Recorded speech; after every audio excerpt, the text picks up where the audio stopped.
Peace to everyone. It's been a while.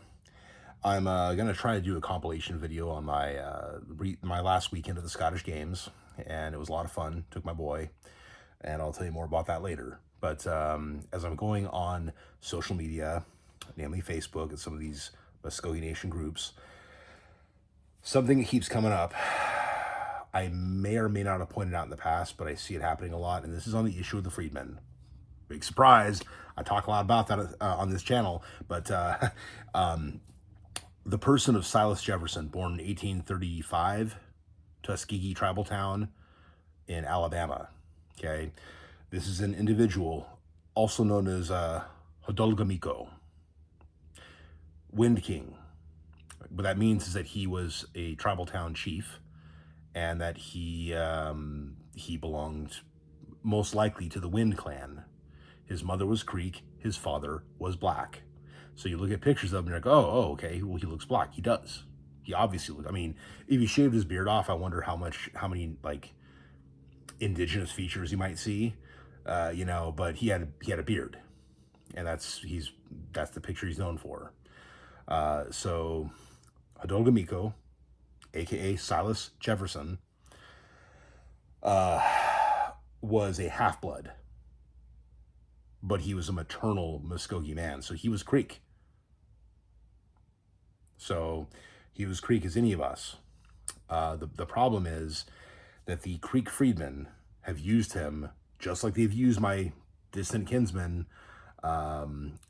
Legis Chateau Perryman, L.C. Perryman, as opposed to child for the Freedmen. They were not Freedmen. They were Creeks by blood. They were never slaves. They were never freed because they were never slaves. They were Muskogee Indians. Okay, that's what they actually were. And this is this goes back. I mean, Hodolgamiko was born in the original Muskogee Nation in Alabama. That's where he was born. So it doesn't matter that his dad was black. His mother was Creek, and he was Wind Clan, which is one of the highest ranking clans. And this could vary by tribal town, of course. But when you go at our legends, go by the legends, that was the kind of the dominant clan for choosing a chief of the whole nation back in the old days of the Creek Confederacy. So pre-removal.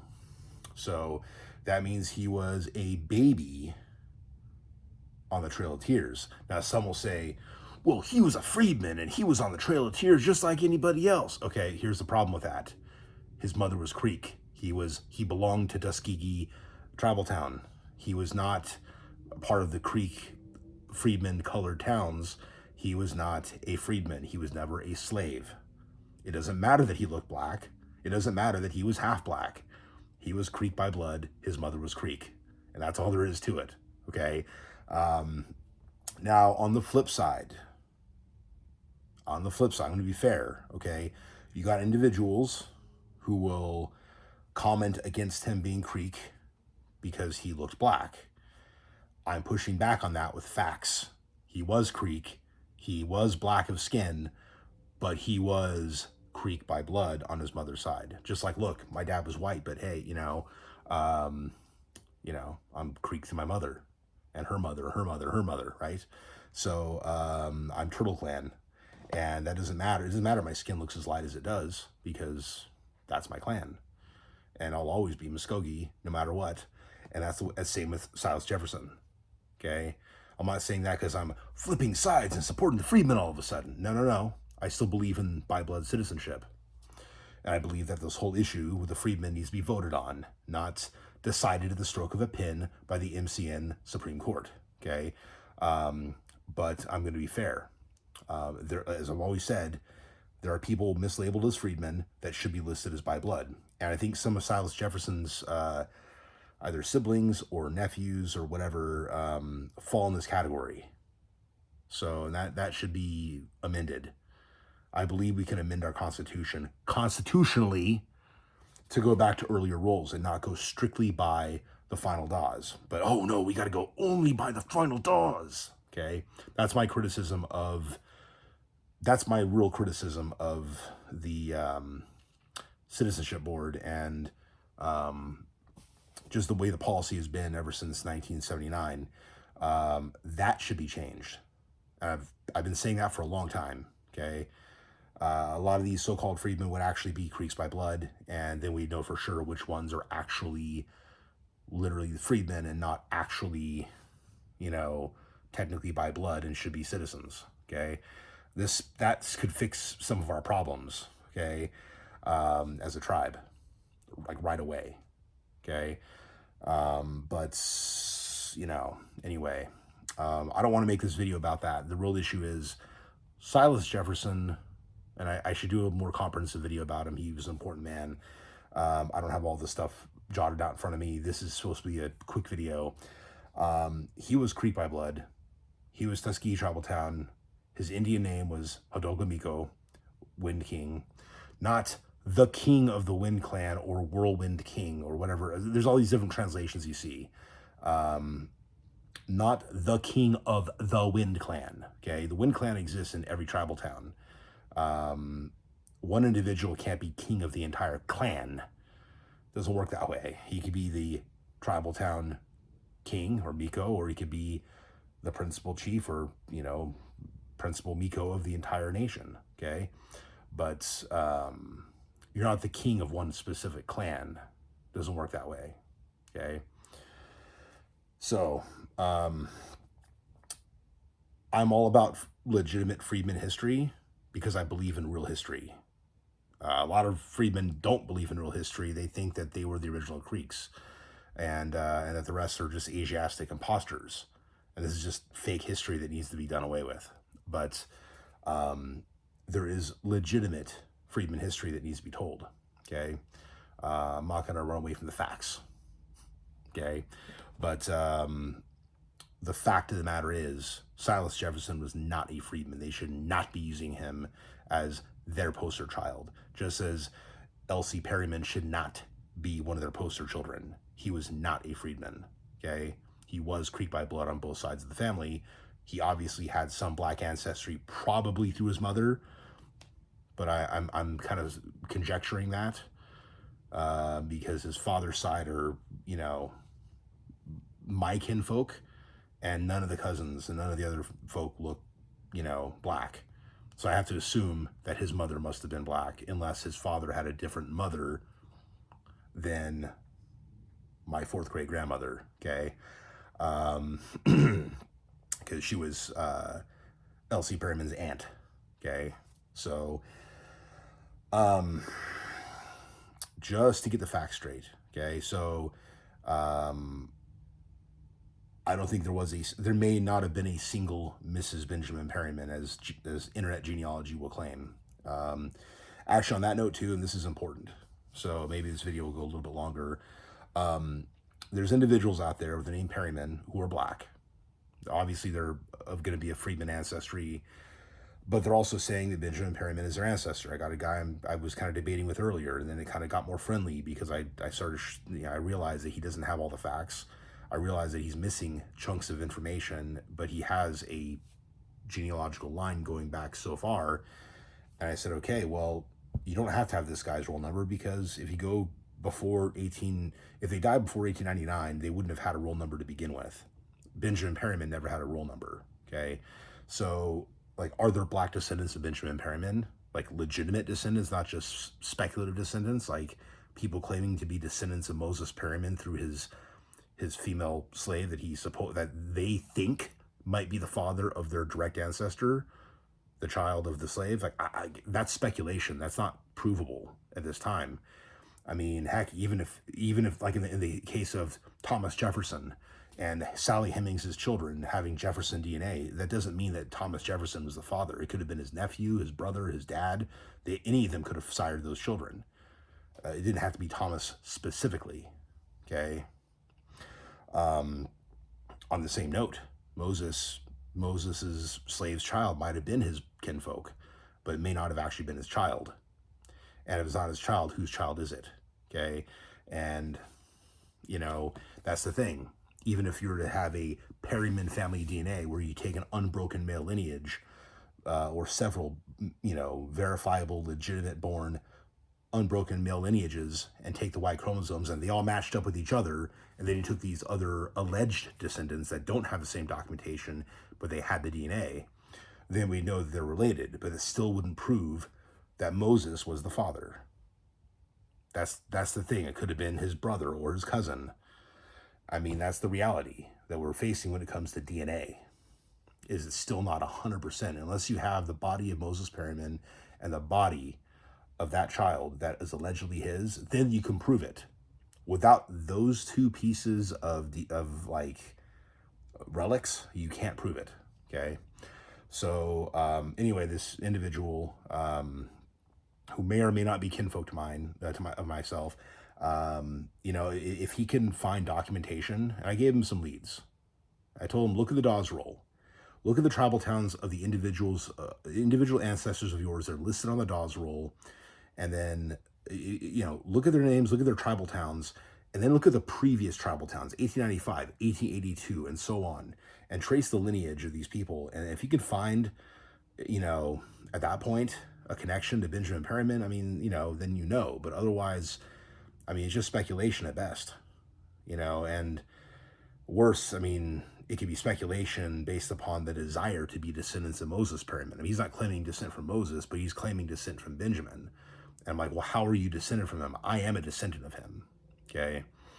So it came from like kind of quasi insults to, okay, well, you know, hey, here's some ideas, you know. So it became like a net positive somehow. I don't know. Anyway, you know, I just, it's one of those things. It's a really tricky issue because, again, so many freedmen do have actual Indian blood, but so many of them don't. And even if they do, where does it come from? Is it even Creek Indian blood? Is it like we don't even know with some of the ancestors? I mean, how many freedmen can really legitimately trace ancestors back to, you know, the Trail of Tears? I mean, or even the old settlers roll. I mean, it's going to be hard because if you look at the Parson Abbott roll, it doesn't give the names even of the wives or the children.